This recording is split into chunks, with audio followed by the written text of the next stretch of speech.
जी शुरू कीजिए। वासुदेवेन्द्र योगीन्द्रम् नत्वा ज्ञानप्रदं गुरुम् मुमुक्षूणां हितार्थाय तत्त्वबोधोऽभिधीयते। नित्यं शुद्धं निराभासं निराकारं निरञ्जनम् नित्यबोधं चिदानन्दम् गुरुं ब्रह्म नमाम्यहम्। अथ चतुर्विंशति तत्त्व उत्पत्ति प्रकारं वक्ष्यामः। Very good.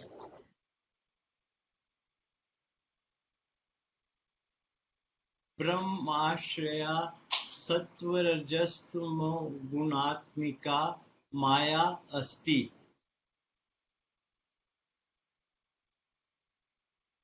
तत् आकाशात् सम्भूतः। आकाशात् वायुः, वायोस्तेजः, तेजस् आपः, अद्वयः पृथ्वी। Good. Thank you. Yes. So, continuing from yesterday, there was a question Priyanka has asked. One of the questions I'm taking up just now, based on yesterday's class. Is the creation manifested only when I am manifested? Is the question. What do you understand as creation?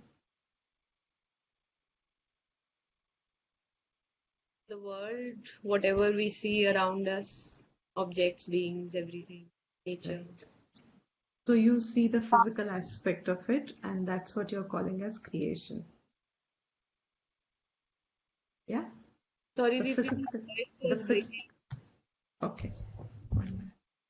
The physical world that we see Yeah, is what we are calling as creation. yeah. Now replace the word creation with srishti.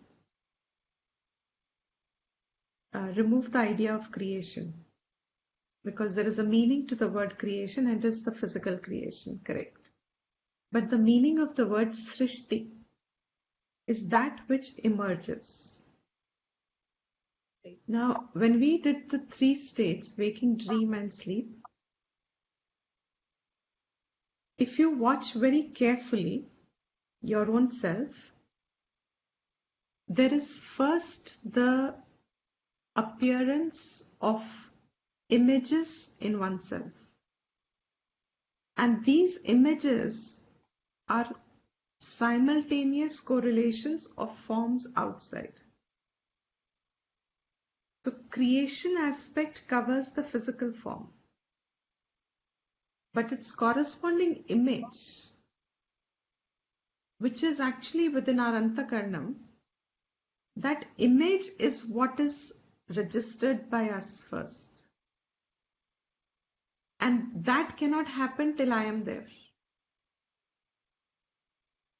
So when Vedanta answers Srishti Prakriya, it is not talking just about the physical world.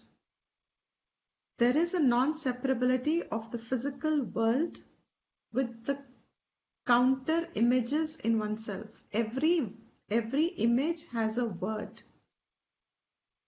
and that word pertains to the object. So there is a correlation between the 3 which is simultaneous going on. You have an image, that image has a word, that word pertains to an object. Now, when we say Srishti has arisen, though the grossest part we still haven't come to. At this point, we are only doing the Sukshma elements. The Tatparyam, the essence of the entire Srishti Prakriya is that you, in your verification of an creation, now, the word creation, because it's English we are using, but you have to translate it into Srishti, the meaning. That actually speaking, there is no world experienced. There is no image happening till there is the image of me. So in that sense, Vedanta says, when you look backwards and backwards to the source of creation, you realize that without you, there is no experience of creation. The underlying bottom is experience of creation. We are not going about objectifying like science does to find that, like I said yesterday, where it has begun from and when it has begun. Those things are not what we are addressing. We are addressing what is the cause of our bondage here. What is the cause of samsara?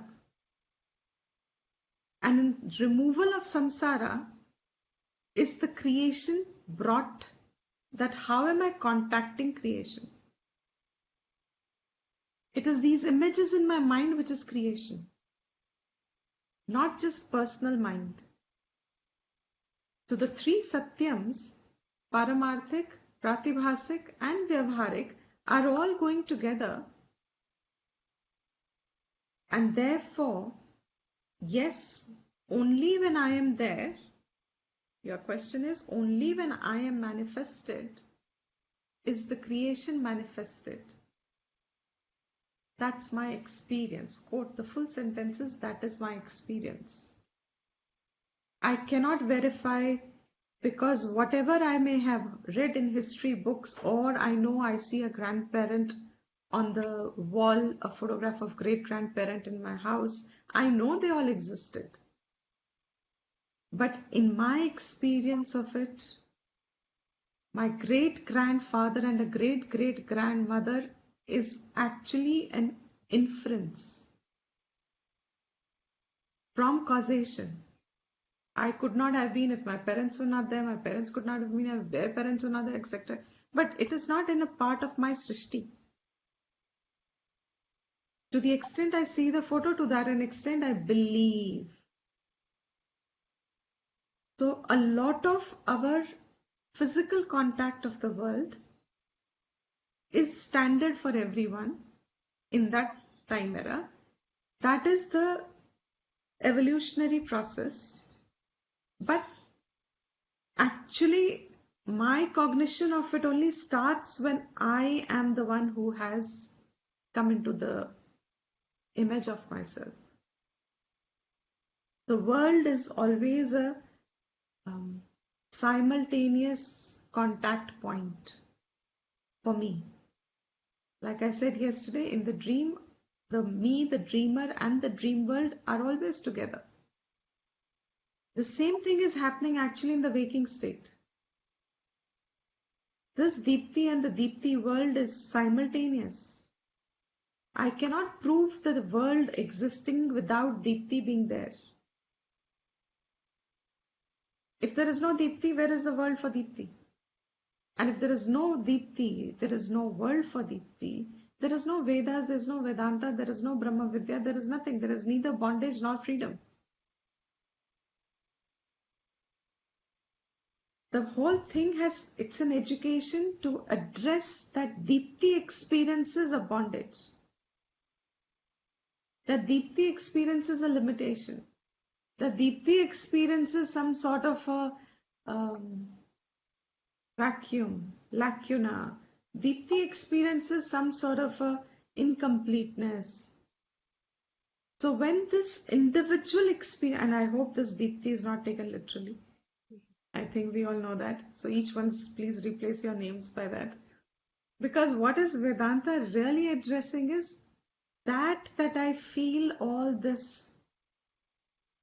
Is there a solution to that? And if there is a solution, does that solution lie in the physical world? If that solution to that problem lies in the physical world, firstly, why is it a problem? Why are we calling it a problem? Because I'm not happy with it.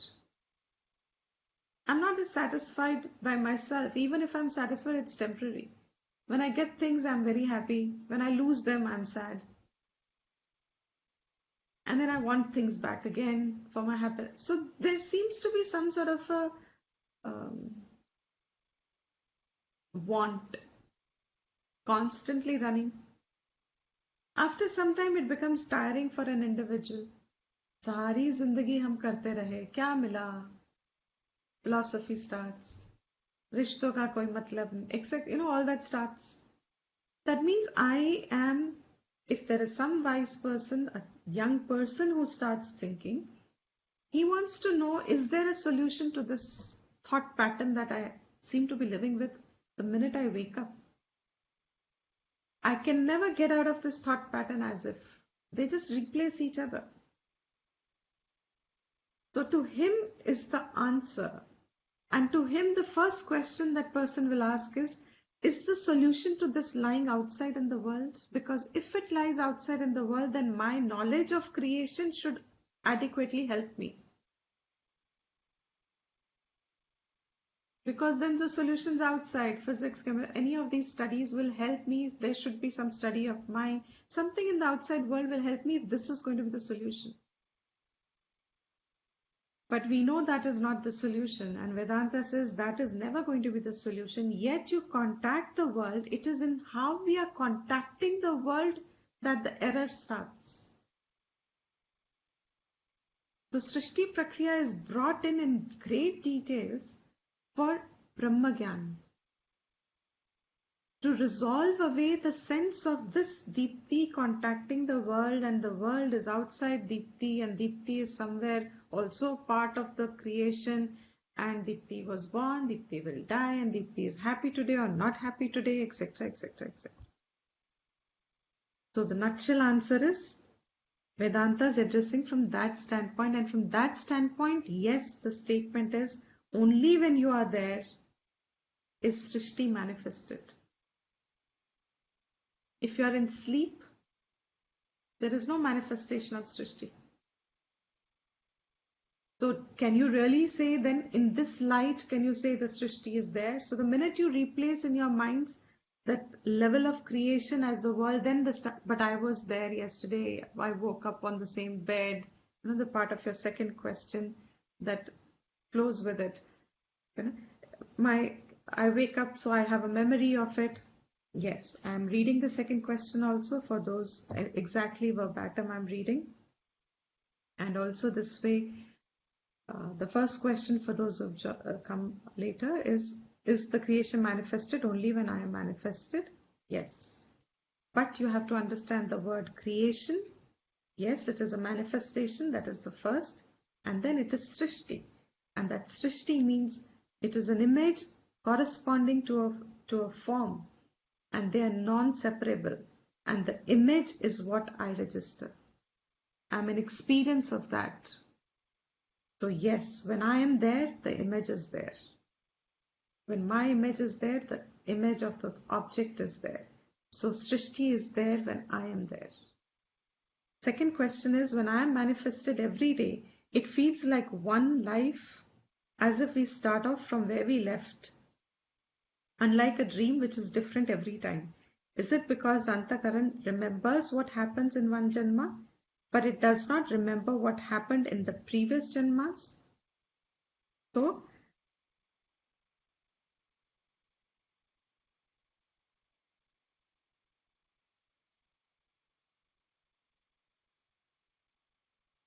when we wake up every day,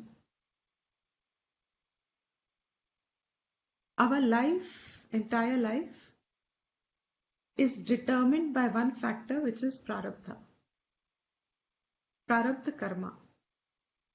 That prarabdha karma means there is a certain level of an experience, gross experience, physical experience with the world, physical contact with the world. There is a certain level of a physical contact of the world and the experience that it will generate for me that I have already earned previously, which nothing can delete for me except going through that experience. That I have already come with when I've taken birth. So there is something that has manifested as a karma phala, which I have to see through, good or bad. It can be good also. It can be that after 50, I am supposed to be living in a palace. What to do now? I have to live 50 years for me to live in a palace. And then it is supposed to be that I will live for 40 years in a palace, supposing. This is all very, obviously, I'm saying it in a joking manner. So I will live till 90. Nothing can stop me. No disease, no corona, nothing will take me away because 40 years of palace life I have to live. Or the opposite. But these are fluid things. This is a very broad outline. There are variations which we are not touching upon. So what happens when one is born is that there is a certain level of a residual connection throughout life. That residual connection is what keeps me from day to day, and I don't forget what I have done yesterday, because that connection is this idea that I am Deepti. When I was born, I was given a name, and when I've grown up with this name, and this name I don't get up tomorrow with a new name. I don't forget that yesterday, अरे कल मेरा नाम क्या था? आज मेरा नाम क्या है? Somehow this name is so firm throughout our life कि कितना भी कोई बदल ले नहीं बदल सकते. I still go back to the previous name, whichever it was. That's why when they take sannyasa, they change the name. It's a new life. I've finished off the karmas of the previous. I'm starting a new life. So that level of residual, which ties my image of me, is connected to my karma phal. Me as a form. So yes, you wake up remembering this lifetime and very little actually. A lot of us know that we even forget. Today is what, Sunday? I have forgotten what I had for breakfast Thursday. Maybe even Friday. So most of the things we forget, even in this lifetime. Even it's the same day things we forget. So forgetting seems to be quite a part of it. But the continuity of the I is what keeps that thing flowing from one day to another, because the experience is a flow. It's not a disconnected experience. I wake up and I sleep as if disconnected. That's a different thought. But the fact that I go through the whole life, whatever be my life, that experience is coming, going, it's not exhausted. So till it gets exhausted, nothing can take away. The only thing that, if it's prarabdha, and not everything about us is prarabdha, so a lot of it can be taken away. Prarabdha is a very small part of life, enough to sustain life for a period of time.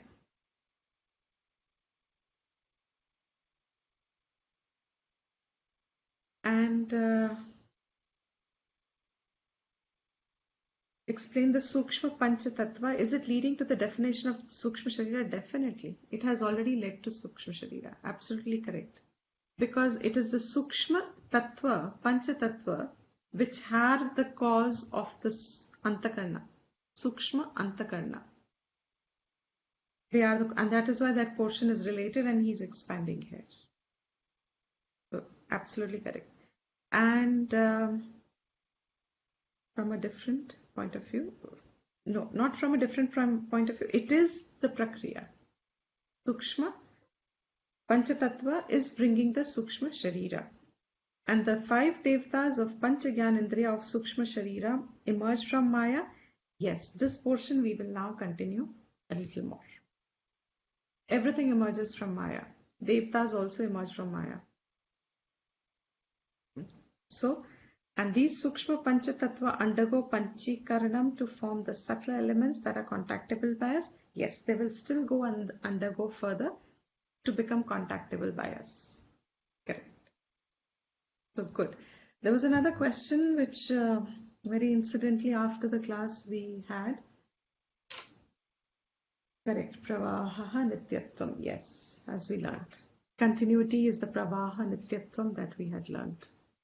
Correct. question that Malini had asked, and not Malini over here, not the FP Malini. Here Malini had asked. Something to do with, it was not a framed question, but the standout was that our gods are also shown to have desires. And example taken was, say, Parvati had a desire for a son. So I think Malini is not in class today, but I guess she'll catch up later. So the question was, are we to encourage desires if gods also have desires, and should we attract abundance and things like that? Now, as I said, that portion is completely Puranic story. Puranas are symbolic of principles of life. So what Vedanta will say in a few words, Puranas will say in thousands of words in the form of a story. Malini has joined. Yes, Malini, your questions here. So it has joined in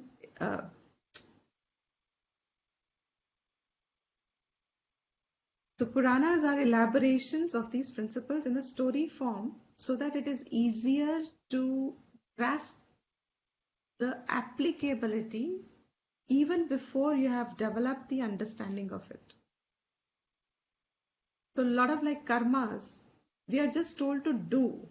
So when we do the karmas, whether we understand or not, karma will have its result.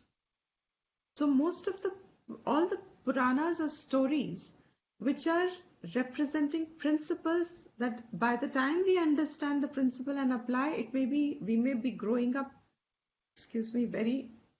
may become late if we even understand.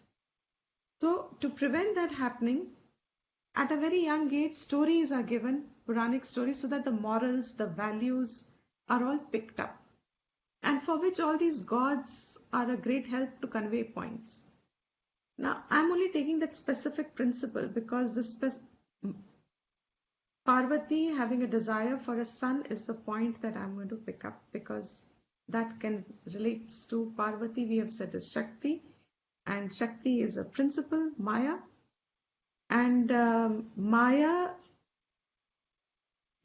Parvati is a consort of Shiva, god of destruction. Parvati represents power. That is why we have all Durga, all of them as different names of goddesses. Parvati represents power, basic Shakti, power. In English, it'll be easier to say this. It's strength, it's power, tremendous power. Shiva is the god of destruction. To destroy, what do you need? To create, what do you need? Knowledge. To destroy, what do you need? Of course, knowledge also, but power. Who's their son? Ganesha. And what does he destroy? The combination of the Lord of Power and, Lord of Destruction and the Shakti power, their son is Ganesha, destroyer of Vigna. Vigneshwara, one of the things. To destroy one's obstacles in life, there is excess need, your own purusharth, your own effort, your own things are not taking away the disturbances or the obstacles that you experience in life. This god Ganesha represents destruction of obstacle. One of them. He has got many names, power has got many uses. Like electricity has many uses. So as per each power, he has one name. So when you say Parvati desired a son, that desire, quote unquote, is not to be equated like individuals have desires. Individuals have desires born from avidya. This portion you're going to come to now. I'm just touching upon it for you to get clarity now. Avidya is the cause for our desires, that I feel less, I feel a lack. But gods, deities, are coming with Maya Upadhi, and Maya is a complete completion in itself in Brahman. So Maya is not having any deficiency. Parvati has come from there. When she desires a son, it is not because she lacks it or she wants to experience Grahasthashram. These are the story paths which get eliminated when we start maturing in our intellect. And when that intellect is able to grasp the subtle point, the story wrapping falls off. Am I making sense? Listen. Yes. Yes. Okay, great. So the story wrapping is what has made the story enticing for us to remember and connect to, because it seems to be at our level. By bringing the word desire, it almost feels as if they also have desires, which is also the cause of confusion. If they can also have desire, I also have desire, why should I worship them? They and me seem to be the same. वो उनको भी जरूरत पड़ती है son to carry on the lineage and be partial to daughters. Why didn't she have a daughter? She should have asked for a daughter. Why did she ask for a son? So now this is where the modern literature and storytelling also goes on. You have Draupadi pe book, you have Sita pe book, and these books are all fictional, as if they're representing the Vedic view. And they create a story as if this is how it was. It is not. It is an author's imagination. It is something that is using the names of those characters and some points of it, but it is not at all what Puranas are talking. So when we say any of these deities represent any aspect of us when we see it in them, that is the story wrappage. The chocolate wrapper. You remove the wrapper and you get the principle. So what is the principle? Now the principle is very clear, I'm sure. Is it clear? If Shiva is destruction, power of destruction means he is the destructive principle, not the power. He's the principle of destruction. Parvati is the principle of power. Destruction is possible with the help of power. You need a power to, when you build a house and when you break a house to rebuild it again, which needs more power? Am I right in this? Anna? When you graze down a building you take a lot of brick by brick, you make a house. It takes time to make a house. You need to plan first, you need to material first, etc. You need different Shaktis at different points. But for its complete annihilation, the house has to be grazed, to be rebuilt. Huge bulldozers, they mercilessly attack the house. They don't say, "Acha, ye khidki hai, ye hai," dhar, because the whole thing has to come down. There should be no method in the madness. The whole thing needs to be brought down. So it doesn't matter where the blow goes. It has to be brought down. That's the power. Now, as individuals, when we want to seek the destruction of something which is proving as an obstacle in our pursuits of whatever we want as individuals, the world is meant for us to experience ourselves. All these are certain elements of help that are there. So Vedas have put up, and then not Vedas alone, because this has come into Smriti Grantha, Ritis have further divided these powers to be able to, it's like specializations, super specializations. When you have the first sneeze or a cold or a cough, if I make a mistake of going to a specialist, say, okay, I have a little bit of a palpitation or something like that, and I go straight to the head of the department of the cardiac department, he'll have a totally different approach to look at me. And if I go to a physician, supposing I have this heart racing and I get tired and I get fatigued and blah, blah, blah. If I go to a physician, he'll say, take vitamin D, vitamin B12, etc., etc. We have some tingling. Okay, do this. You go to the cardiac specialist, he will say, do this, go for a echo, go blah, blah, blah, blah, blah. Their approach will be completely different. Why? Because the power to deal with that is different. There's a different power held by each one of them to destroy the disease. Same way, when Parvati says she wants a son, it's not she wants a son for her sake.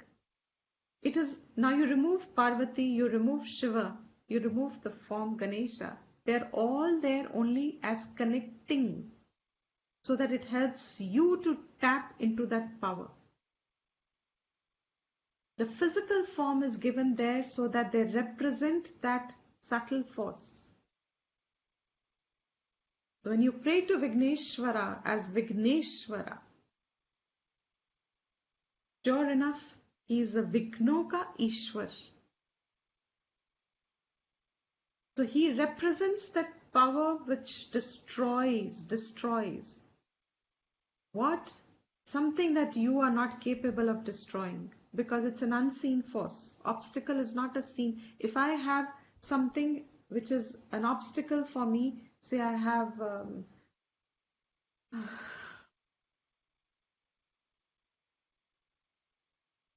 when I'm coming to the house, say I have a huge step which is not preventing me from climbing up.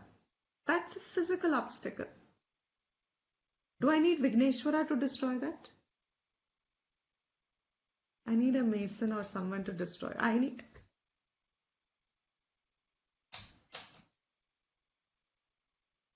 So I need someone to destroy the physical one who has knowledge of the physical and the power to in the physical, etc.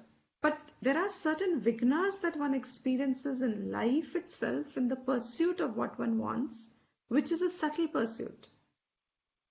So in spite of my best efforts, in spite of something comes up and disrupts my consistency, disrupts my persistence, disrupts my steadiness, it just disrupts.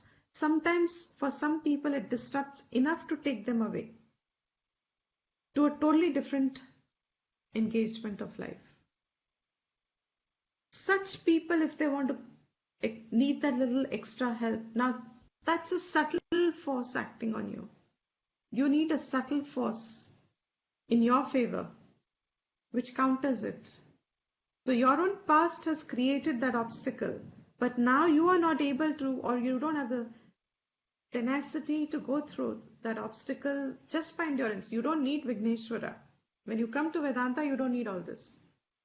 Because like I said yesterday, you can take that as an example, take that situation as a situation to help develop one aspect of sadhana chatushtayam, like titiksha.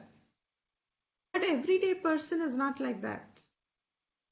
And life gets overwhelming for 99.9%.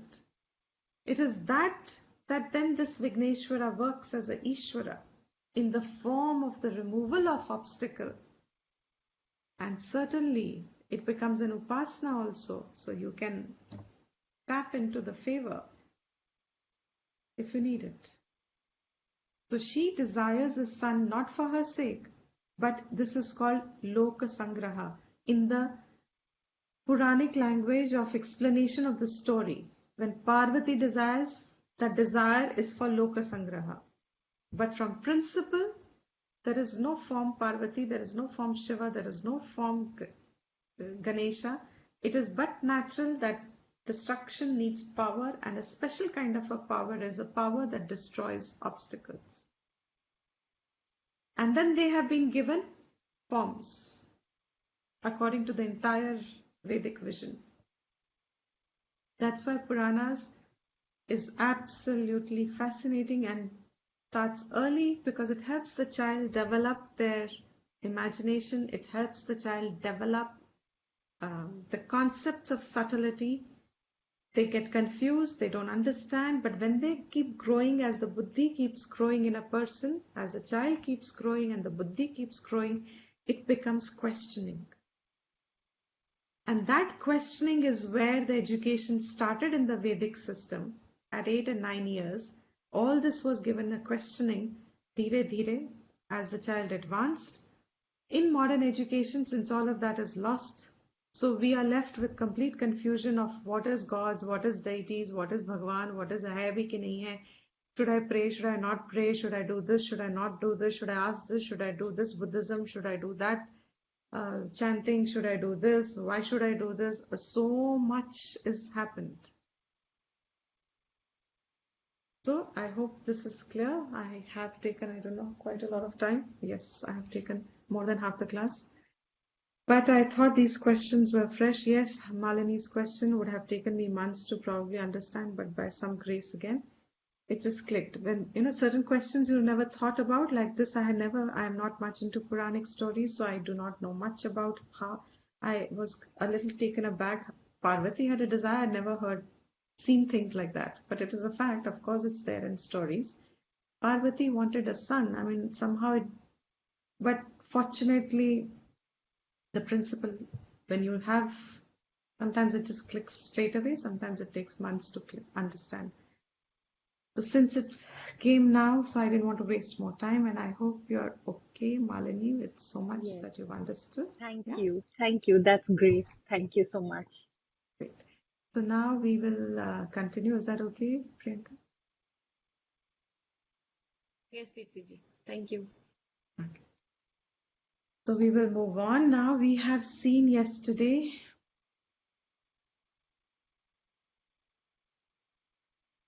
that there are these from Brahman and Maya being Trigunatmika. Losing audio. Is it okay now?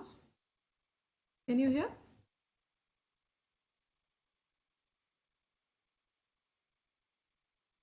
I'm sorry for the subtitles. I really don't know from how they've come. Oh, Brahman has become Rahman. This is a very interesting thing. I have no clue how this has, ever since we restarted this, and I have not been able to remove the subtitles. So, Maya is Trigunatmika. The modifications of it is what keeps causing the manifestation from its unmanifest state. The whole, again, I'm using the word creation. You must mean Srishti simultaneously in your mind. The whole, here, it will come down to grossification, so it is going to become creation itself. Space, sattvic element of space becomes indriya, shrotra indriya. The grossification process from higher to lower is where one guna, okay, great. One guna keeps getting added to the previous one. Space, its characteristic is it's a carrier of sound. And of course, it includes everything. It accommodates everything. But main thing is sound it carries. And what is its simultaneous indriya that it has now got tapped into? Ear. When space becomes the cause for air, when space becomes the cause for air as an effect, there is a guna addition. It's called guna upachaya. Space and skin. Air means touch. You get touch. So you find from each one of them, one guna keeps getting added. So space, sound, air is touch and sound. we can hear the breeze, and we can touch it. It feels cold or hot. When air becomes the cause for fire, now you can hear fire, you can certainly touch fire, not to, but you can touch. And now it has become available to be seen. So there is an indriya available for it, which is eye. When I'm doing this guna upachaya, we can again mistake it to be the grossification in the world, the physical bhutas, physical. No, we are still in the subtle realm. So you are not able to see it in the sense of indriya. But now these are also subtle, indriya is subtle, and you find one guna gets added as the grossification happens, and there is an indriya available, also modified from the sattva content of it, of that particular element, which contacts it. Now, what has happened with space, air, fire? I think I made it, but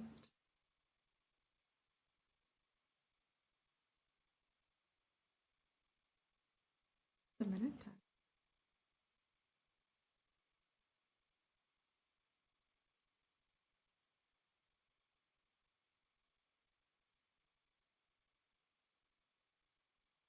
So that it's easy for you to.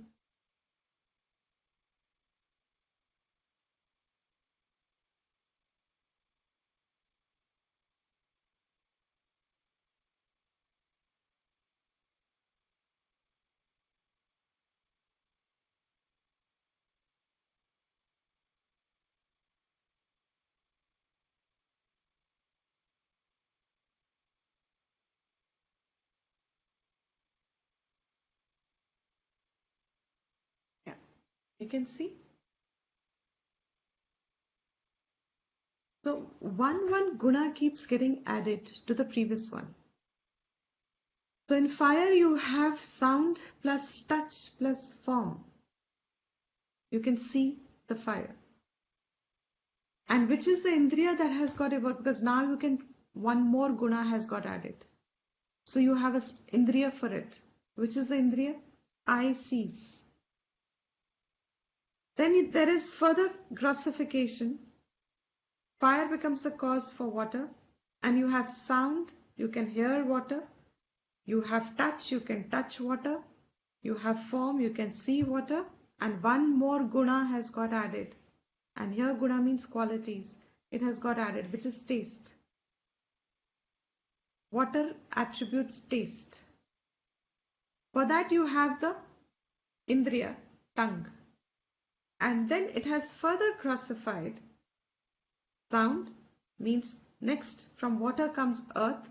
And earth you can hear, you can touch, you can taste. It has a form. And now one more upachaya added, smell. And for which is nose. So sattvic amsha of each of these elements, subtle elements, is creating the subtle indriya. And the composite part of it all together is what had created the antakaranam. Sattva of all this is antakaranam. So there is one antakaranam, and all the indriyas being there, you have 5 experiences, sense experiences possible now. It's still subtle, so it is possible now emerging. Now, what is mano buddhi chitta ahankar? What are these specific? Sankalpa vikalpatmakam manaha. What is manaha? It's defined. These are all definitions of the antakaranam. What is manaha? Manaha, actual word is manas. The sakar has become the visarga, so it is manaha pronounced. That is the Sanskrit word. Hindi में हम उसको मन कह देते हैं. मन किसे कहते हैं? संकल्प विकल्प Sankalpatmakam. This Atmakam means is of the nature of. उसका स्वभाव ऐसा है, जिसका स्वभाव ऐसा है, कैसा है? संकल्प विकल्प करना. संकल्प विकल्प करने का मतलब है, it is now doing its vacillation. It's a vacillating process. So, should I do this? Supposing there is, or let's say you, okay, this is a good example. When you've, yes, almost gone to sleep, and as if you see a shadow in dark, crossing, almost sleeping, and did I see a shadow? So you have a perception, and then the first thought comes, did I see a shadow? No, it cannot be. Because who can there be at this time? No, but I saw. Nahi, not possible. Acha, let me get up and check. Nahi. What if there is someone? What if there is something? So the vacillating mind, sankalpa means being certain about. Vikalpa means having its other option. Manaha is that instrument where these vacillating thoughts are there. Where means where the vacillating thoughts are there is manaha. कभी हाँ कभी ना, कभी करूं कभी नहीं करूं कि नहीं करूं, हूं कि नहीं हूं, ये खाऊं कि वो खाऊं, अच्छा ये खाती नहीं वो करती, you know, all that stuff, which kind of almost gets categorized as doubts before they have become certain. So the process of examination, the process of starting where you're not still fully sure what you want to do or what you want to be or what you want to have. Sankalpa means this, Vikalpa means that, this or that, this or that. It goes on like this. You know how when you're growing up, I'll be this, then after some days, no, I'll be this, then after some days, no, I'll be this, no, I'll do this, no, I'll do. When you have children growing up, it's almost like that. One day they want to become a Batman, the second day they want to become something, the third. Sankalpa Vikalpa. Mind is something which is always in a state of vacillation, fluctuation. It is never certain. It is in a state of doubt. It is that which is always uncertain. That uncertain state of thinking is manaha. Nishchayatmika buddhi. So what is buddhi, the second component? When through all this uha poha, this, that, you become nishchay, resolute. So manaha is the irresolute state of antakaranam. When that becomes resolute, it becomes nishchayatmika, of the nature of nishchay kar liya, and then it sticks to it. Because बहुत बार होता है निश्चय करके वापस we don't stick to it, so it comes back to sankalpa vikalpa because we lose the nishchay. So that is not then buddhi. Supposing I've decided something, so nishchayatmika means decision. Decision means resolution. A resolution means a firm resolution. When the resolution is firm, it is now buddhi. And it is not adamance that makes it buddhi. It is seeing it clearly what you want to now do or be, or that thought process where it has become certain, decisive. That is buddhi. Then what is the third component was ahamkaraha. Aham karta, ahamkaraha. When there is this arrogant, karta is almost saying I am the doer, but here it's not really doer. Doer is a lakshana for everything, enjoyer. So the more the emphasis is on I am the doer, the more it contributes to the sense of yourself being I, the individual, and that is called ahankar. The sense of individual. It's not just ego as English pronounces it, translates it, because in English it is exaggeration of individuality. But here we mean the very sense of individuality, the very sense of I. Aham karta, constantly saying I do, I see, I hear, I want, I think, I am, I. This I reference point, the more it is alive in us, the more stronger is the sense of individuality, is the meaning of ahankar. Aham karta, ahankar. Chintana kartri chittam. The fourth component was chittam. What is chittam? He says chintana kartri. And chintana kartri normally is taken to be thinking. Chintan ka matlab vichar karna. But when you do a deep reflection, so see how this has moved. Sankalpa vikalpa means hai, nahi hai, uncertainty. Nishchayatmika means certainty. There is a asserter of this thought process, aham karta, ahankar. And in that thinking process, normally a lot of past impression alone is a contributory factor to it. To come to a decisiveness or to remain indecisive, a lot of past is recollected.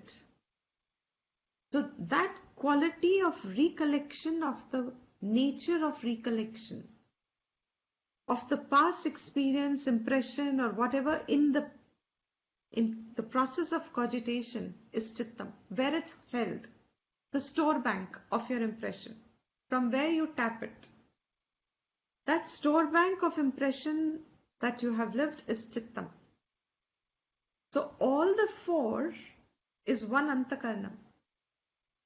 So sometimes I find that my mind is powerful, means I'm just not able to decide. Sometimes I feel that my buddhi is powerful, very soon I make a decision and I stick to it. Sometimes you feel that your ego gets so powerful, means this ahankarta, I am saying, I am doing, whatever, whether it's right or wrong, it did not go through the process of thinking at all. By some reason, most of us only have ahankar as strong. After ahankar, it is manas that is strong. Very few of us will use buddhi, and very few of us will use it with the sense that the past is brought into the thinking process and thought accordingly. So these four contribute to the antakaranam. These are definitions which are worthy of remembering. Sankalpa vikalpatmakam manaha nishchayatmika buddhihi aham karta ahankaraha chintana kartri chittam. And then this author also gives us the devtas for each one of them. Each of these internal antakaranams. He gives us the devatas. What are the devatas? He says, Manaso devata chandramaha, buddhehe brahma, ahankarasya rudraha, chittasya vasudevaha. So, devata of mind is chandrama. Devata of buddhi is brahma. Devata of ahankar is rudra. And devata of chit is vasudeva. So if you see it now, what is the origin of all these devatas also? Brahman with Maya, with Sattva, Rajas, Tamas in their entire potential is also called Ishvara. Ishvara means not one entity. Brahman, whose Maya is now operative, is now become the Ishvara Tattva. Ishvara Tattva means now this whole process of creation has started, and Ishvara has full potential of all creation. So for creation to start, we said, were all the gods. First means knowledge of creation comes. For knowledge of creation comes, when there is a resolution taken place, it is buddhi. So his devta is Brahma. Why is Manaka Chandrama? Is because one of the things probably is Chandrama, there are many reasons. There is no. One of the thing is moon is an indirect reflector of light. Manas is an indirect reflector of Chaitanyam. So Manas is a huge part. Antakaranam reflects Chaitanyam. And Manas is a component, huge component, so it's reflecting the Chaitanyam. And its representation is best representation possible is moon. The second reason, one of the other reasons can be, all this is from Puranas now, because why these devtas have been chosen for these particular thing, except for upasana and karma. These are the principles that one can reflect upon. Other reason that is taken is the mental strength of a person is determined by, this is astrologically, is determined by the place of moon in your horoscope. So mental strength is equated to where is the moon placed. Third reason can be, which I more tune to, is for food to grow, for food to have flavor, the grains to have flavor, for the grains to grow. It is not just sun and water that is needed. It is the moonlight that is needed also. Moonlight is the one that helps the grains grow in the food cycle. Now, moon is specific to life in the process of creation. So, whatever be the reasons, also the last reason, different teachers will give you different reasons.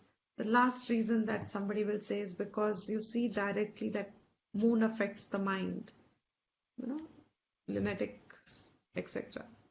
So I'm not very favorable of that reason, but then it is a reason given also. By the high tides and the low tides, there are days when your minds are. So moon kind of determines the moods of the mind.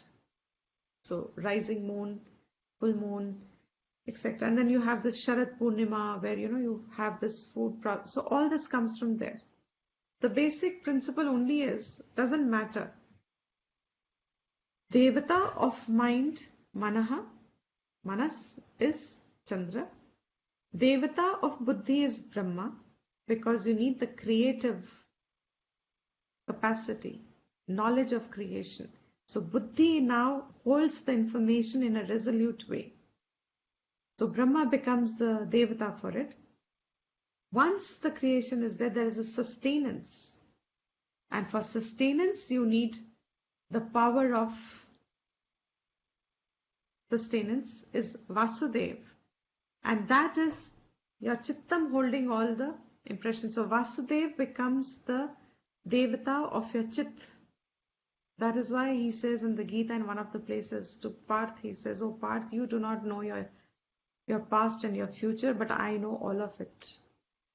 Of everyone. Because Chittam is holding all the memory, all the impressions, whether one, as individual I remember or not.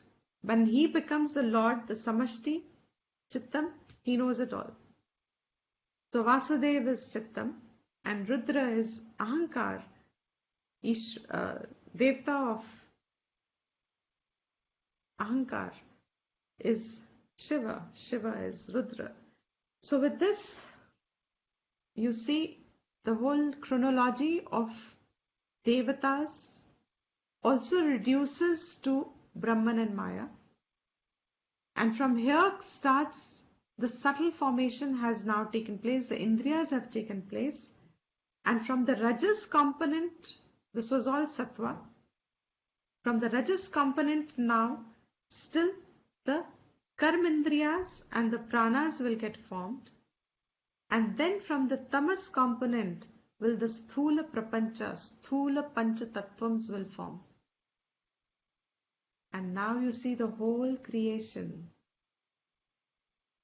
Is it separate? The idea of all this is, by the time you finish this whole analysis, I will not give you one statement. I will leave you to reflect, though I think I just said it. You will get this perception of something. Let me finish that first. Of course, it will take another 2 classes maybe for us to complete it. So with this, we are completing the Sattva part of it for now. And then we will continue next week forward in the text. I'll just conclude.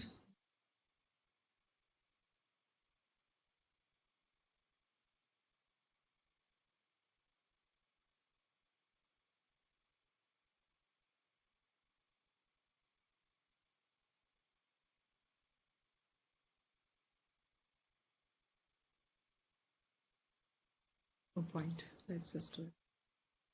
Let's just conclude it.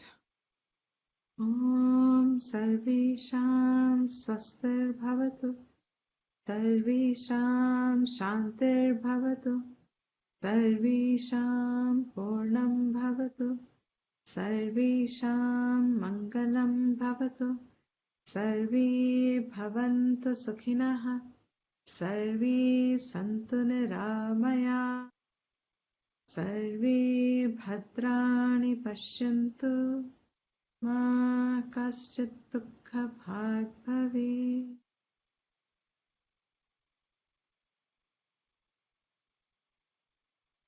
Thank you everyone.